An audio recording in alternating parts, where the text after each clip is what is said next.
السلام عليكم ورحمة الله تعالى وبركاته. معميش قاليقا نقول حران ما أنت وحان إذن هينا قريها أو شن قري شن قري ويه waxay ku yaalaan jigjiga yar gaar ahaan basaska jigjiga yar halkay ku dhamaadaan waa shan guri oo isku mid ah.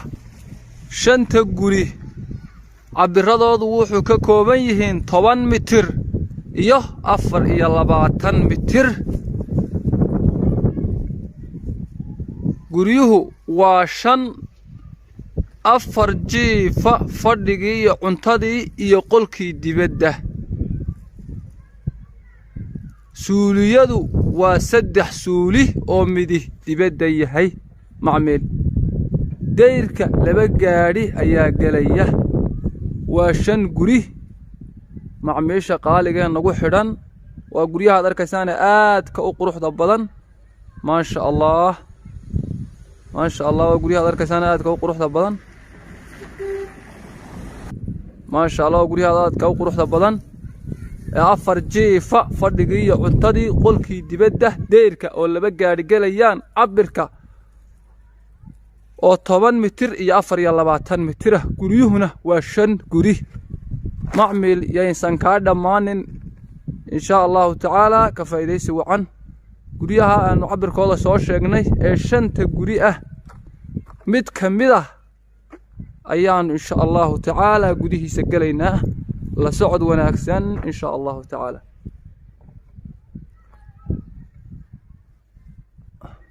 waa kan ma sha Allah waa guryaha loo qurxiyay dhigtaas waa shub ma sha Allah. guryaha qolka fadhiga iyo daaradda si gaar ayaa loo qalabeeyay.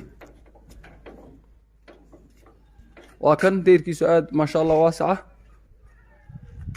كان حين سوق اللي دارت دي سيحن قيبتي جدها ما شاء الله. تانجي جاس شن تايا توش صارن هذي كارك يدير كيسرة ما شاء الله. أسوأ لوق ير أو محن كورها طاقتها كوريكسن كاسوا قل واشمان إيه سولي جيسيو إسكوحيجة ما شاء الله. daaradiina waa tan ama barandihii waa kan ma sha Allah.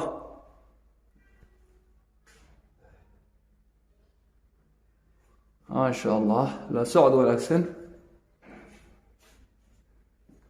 ما شاء الله. ani waxa weeye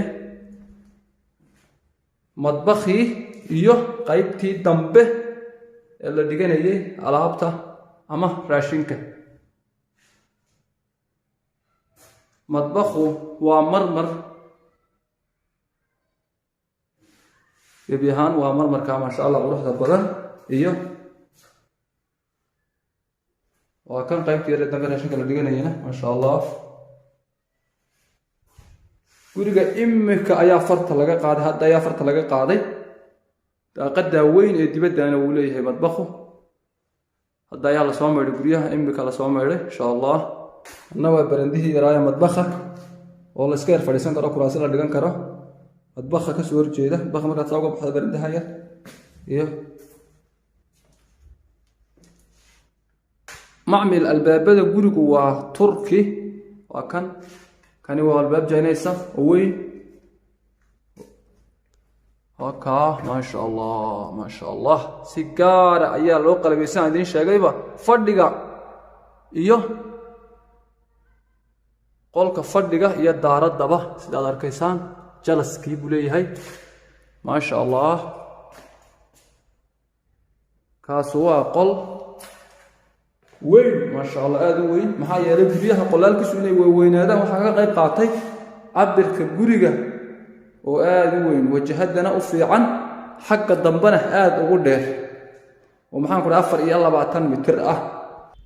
kaasina oo ka daaradii taaso ma sha Allah. daaradii qol baynu soo aragnay. kaasina waa qol ma sha Allah aad u weyn oo waasica oo ilaa 2 sariir 3 sariir la dhigi karo ما شاء الله. kanina waa qol aad u weyn oo qolaalka kale ka wada weyn ما شاء الله وشن متر يا شن متر اسكوير وين والآد وين ما شاء الله أو بالله هان يقدر هان بوين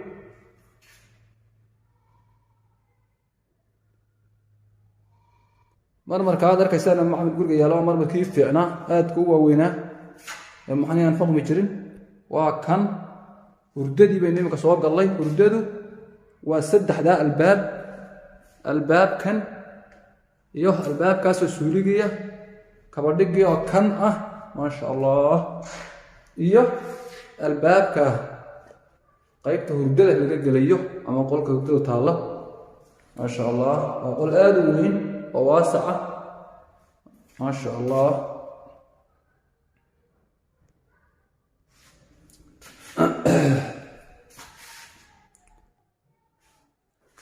كاني ومحاكو لها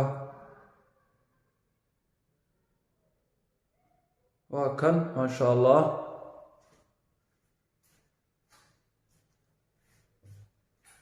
وقولك باتكي ويا ما شاء الله ومع الدباش يسيله ورقة إمك عيا فرق لقى قاضي هاي رسلا كذلك أدبو قرح بديها ما شاء الله لو قرحيه البابد وتركي سالين سو شيغيبا intaas waa kaba dhigi hurdada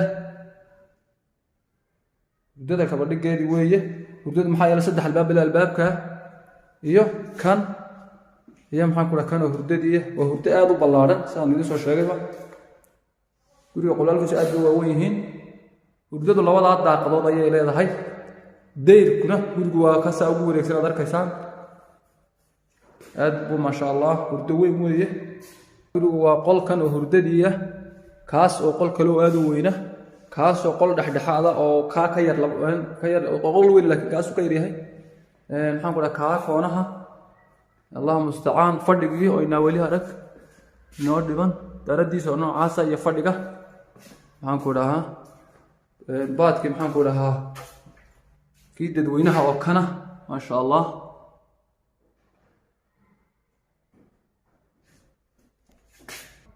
kanina waa fadhigi aad iyo aad u weyn ma sha Allah waa fadhi weyn ilaahay baa weyne waa fadhigaad arkaysaan aad ka quruxda badan ma sha Allah fadhi aad u weyn waa fadhiyada waaweyn loogu tala galay imika socda fadhigu wuxuu leeyahay daaqada waa fadhi aad u qurux badan macmiisha qaaliga inagu xidhan gurigaad arkaysaan ee afar jiifa iyo fadhigii iyo cuntadii iyo qolkii dibadda cabirkiisu ka dhisan yahay 10 mitir iyo 10 mitir iyo badh iyo 24 mitir qiimo ahaan waxa laga bilaabay $75,000 baayacaad ayaa ka furan aad iyo aad baa lagu soo dhaweynayaa macmiil waa guriyaha nashqadii ugu dambeysay aad arkaysaan idinka arkaya ma sha Allah deyrka ayaan idinku celinayaa mar labaad insha Allah daaradiisu waataan maxaan ka halka laga soo galayo guriga halkan waan idin sheegay waka barandiisa baranda weyn buu leeyahay oo taangeeda wala dhigan karo deyrkiisu sidoo kale waa kan waa deyrka aad ku waasaca ilaa laba gaar si fiican u galayaan waxaan ku raaa guriga aad ka quruxda badan oo guriga ma sha Allah ameesha qaaliga nagu xidhan insha Allah ta'ala idinkuna si ay dad badan oo u baahan adeegani u gaadho idinkuna like tahay naga ilaawina insha Allah ta'ala annagana dhiirigelin ayay noo noqonaysaa insha Allah inaanu idin soo duubna mar walba page-kana insha Allah ta'ala kayaga Facebook iyo ka YouTube-ka ba isku day insha Allah ta'ala inaad rukumato si aad mar walba u hesho adeegayagan guriyo jaban insha Allah ta'ala iyo adeeg jaban aad nooga hesho oo kugu soo gudbina insha Allah ta'ala idinka ayaanu idin shaqaynaa macmiil naga ilaawin insha allahu tacaala inaad pageka rukumato facebooka iyo youtube-kaba si ay dad badan oo kalena u gaadho sii sheergara insha allah. asalaamu calaykum waraxmat ullaahi tacaala wabarakaatuh.